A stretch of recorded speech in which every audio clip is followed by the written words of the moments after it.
연탄 한 장, 안도연. 또 다른 말도 많고 많지만 삶이란 나 아닌 그 누구에게 기꺼이 연탄 한 장 되는 것. 여기까지 하겠습니다. 안녕하세요. 킹무법인 유한의 컨셉 토론에 오신 것을 환영합니다. 저는 오늘 사회를 맡은 유달준 변호사입니다.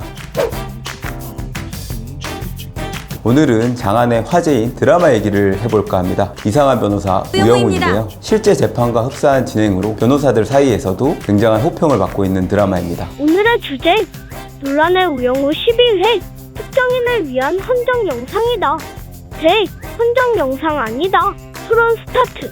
호사다마라고 할까요? 최근 12회차에서 금융기관의 사내부부 해고 사건을 다루고 있는데, 이와 관련해서 특정인에 대한 헌정 또는 미화라는 입장이 있고, 작가의 충분한 창작 창의성이 발현된 것으로서 특정인에 대한 미화라고 볼 수는 없다라는 입장이 팽팽하게 대립되고 있는 것으로 보입니다. 이와 관련돼서 특정인에 대한 헌정 영상이다 라는 입장을 말씀해 주실 오늘 안재영 변호사님. 안녕하세요. 안재영 변호사입니다. 특정인에 대한 영상이 아니다 라는 입장을 말씀해 주실 김용주 변호사님. 안녕하세요. 김용주 변호사입니다. 오늘 말씀을 드리기에 앞서 저희는 오늘 그 법조인으로서 조금 감정적이나 이런 부분 말고 약간 합리적이고 논리적인 입장에서 양쪽의 입장을 얘기해보는 것으로 하면 좋을 것 같습니다. 이것은 어디까지나 컨셉 토론이고 저희의 입장은 아니라는 점을 미리 알고 계시면 좋겠습니다. 자, 요새 많은 분들이 알고 계실 겁니다. 요새 정말 진영 논리로 나누거나 편을 갈라서 서로 간에 굉장히 오해가 난무하고 바야흐로 이제 대오해, 대증오의 시대라고 할 수 있습니다. 그렇기 때문에 창작물에 대한 표현이든 어떤 논리적인 주장이든 굉장히 조심하기 마련인데, 이번 12회차에서는 그런 조심성이 보이지 않았다. 오얏나무 밑에서는 각근을 고쳐내지 말라. 대증오와 대오해 시대에서까지 이걸 조심하지 않았다 그러면 이건 분명히 일정 정도의 의도가 있을 수 있지 않겠느냐, 그런 생각이 들고요. 저는 실제로 오늘 그 12회차에 등장한 일정 사례들을 모아서 이 사례들을 하나하나 떼놓고 보면 그렇지 않겠지만 이걸 뭉쳐놓고 봤을 때도 과연 그렇게 생각할 수 있냐, 이런 쪽으로 한번 접근하려고 해요. 말씀해 주신 것처럼 사실 조심해야죠. 요즘 워낙 이제 그냥 양 진영에서 치고받고 싸우는 게 다반사라. 사실은 이제 이 드라마는 작가가 쓰는 거고, 결국에는 시나리오는 이제 작가도 사람이기 때문에 본인의 가치관이나 좀 의견이 조금 투영이 될 수 있어요. 나중에 들어보면 알겠지만 이거는 누구를 위한, 특정인을 위한 헌정 드라마가 아닙니다. 제가 오늘 한 3가지 정도를 지적할 건데, 일단 첫 번째는 그 12회차의 가장 메인 에피소드가 됐던 이제 소송 사건입니다.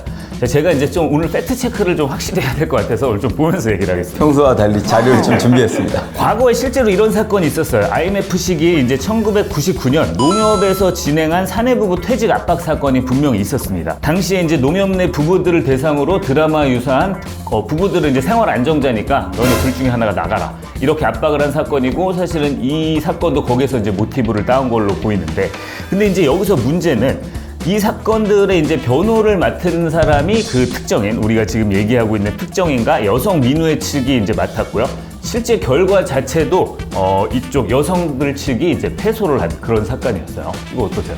이거는 한 반은 맞고 반은 틀려요, 어떻게 보면. 이건 실질적으로 관련이 별로 없습니다. 그 사건 같은 경우는 전형적으로 인권, 그리고 노동, 여성과 관련된 사건이죠. 그렇다 보니까 당시에 공익소송을 워낙 이제 활발하게 수행하고 있던 그 민변이라는 단체 있잖아요. 민주사회를 위한 변호사 모임. 그쪽에서 이 사건을 수행하는 건 어떻게 보면 좀 당연한 기결이었어요. 그리고 그 단체 안에서 나름 좀 유명하고 기둥적인 역할을 하고 있던 그 특정인이 이 변호인단에 소속되게 되는 거 어떻게 보면 당연한 거였는데, 근데 문제는 뭐냐면 1, 2심은 수행을 안 한 것 같더라고요. 그 실질적인 공방은 다 1, 2심에서 다퉈지고 그냥 말 그대로 상고심, 대법원은 그냥 1, 2심이 판결이 어땠느냐 그냥 확인만 받는 절차인데, 그 특정인은 그냥 위에 이름만 넣은 거예요. 여기까지 오케이, 맞습니다. 그리고 사실 우영우라는 드라마가 여러 사건을 소재를 따라서 모티브로 실제 사건을 기반으로 하다 보니까 이 사건 하나 들어가는 거 그럴 수 있어요. 그러면 이제 여기서 하나 더 얘기를 하면, 당시에 이제 이 소송이 끝난 다음에 이제 여성 측이 패소를 했잖아요. 근데 여성 측이 패소를 했음에도 불구하고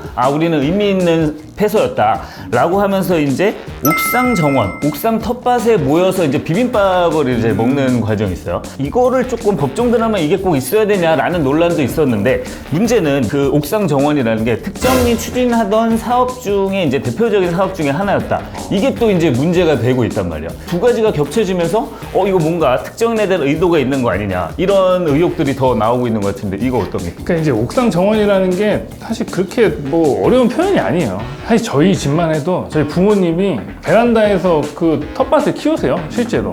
그리고 제 주변 사람들도 아파트 내에서 이거 해가지고 그걸로 다 반찬해갖고 밥 먹거든요. 그러니까 사실은 그 비빔밥도 제가 추측하기에는 작가의 의도는 여성 쪽을 변호했던 그 변호사님의 약간 성정이나 성향이 기본적으로 되게 소탈하시고 서민적이고. 그 변호사는 이제 상대방으로 만나긴 했지만 우리 다 같이 같은 직종에 종사하는 같은 변호사잖아요. 그래서 비록 거기서 이제 적으로 만났지만 사실 다시 돌아오면은 우리 다 같은 동료로서 다시 화합하고 유화하고 약간 같이 이렇게 잘해보자 약간 이런 차원에서 비빔밥이라는 소재를 쓰지 않았나. 일리 저는 약간 그렇게 생각을 했거든요. 맞아. 뭐 이것도 뭐 그럴 수 있어요. 생각해보면 뭐 저도 지난주에 가서 친구네 집에 있는 옥상정원 가서 고기 구워 먹고 왔습니다. 그냥 비빔밥을 먹진 않았는데 뭐 그럴 수 있다고 쳐요. 자, 여기서 이제 갓근을 고쳐맨 행위를 하나 더 지적을 하나 해본다 그러면 저는 이게 조금 제 개인적으로는 이게 조금 뜬금없다는 느낌이 들었는데 자, 우영우가 남자친구랑 돌고래 정시 중단하고 이제 방사하라는 시위에 나서는 모습 기억나죠? 이번에. 네네. 그쵸? 네네.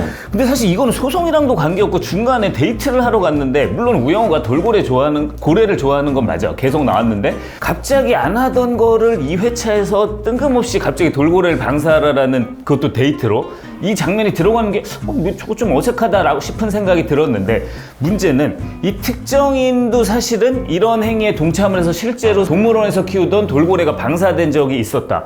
이런 팩트가 있잖아요. 이 팩트에 대해서는 어떻게 생각하시나요? 그러니까 이게 제 생각에는 되게 드라마 흐름상 굉장히 자연스럽지 않았나? 그렇다고? 네. 주인공 우영우랑 성모팀 직원이랑 이제 데이트를 해야 될 단계예요. 딱 그 시차 시기가. 그러네. 초반에는 사실은 이제 천천히 이제 단계적으로 밟아갈 때였고 지금은 이제 거의 공식적으로 사귀는 단계 아닙니까?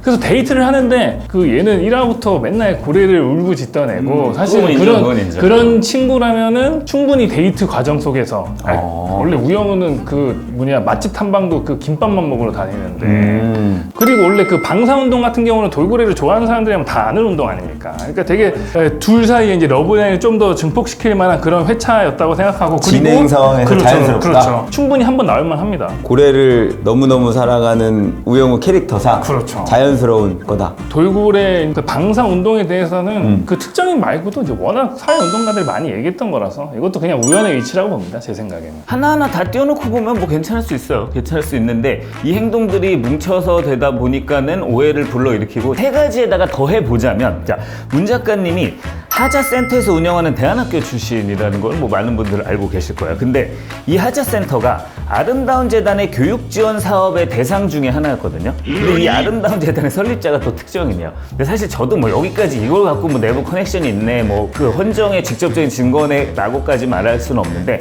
아까 말한 세 가지 사실에 이런 것까지 더해보면 이런 논란이 충분히 발생할 만한 했다. 그래서 이거는 조금 작가 측에서 드라마 측에서 조심했어야 되는 거 아니냐. 그런 의도가 있다고 봐도 무방하다. 무방하다. 우리 흔히 이제 법정에서 하잖아요. 고의가 나는 얘를 살인을 해야겠다라는 강력한 고의가 있겠지만 얘 죽어도 할 수 없어라는 미필적 고의가 있단 말이에요. 사실 저는 여기서 미필적 고의 정도는 있지 않냐. 저는 그렇게 생각합니다. 사실 그 명예훼손 같은 범죄를 따질 때도 그 특정인에 대한 명예를 훼손해야 되는데 그 부분이 어떤 이름을 얘기하거나 그 사람이 누구인지 알 수 있는 정확한 근거가 없어도 모자이크론이라 그래서 여러 가지 단서들을 종합했더니 누구라도 그 사람인 걸 알 수 있었다 그러면 그렇게 특정했다고 보기도 하거든요. 사회자님 아주 좋은 논리. 이거는 우리 법조인입니다.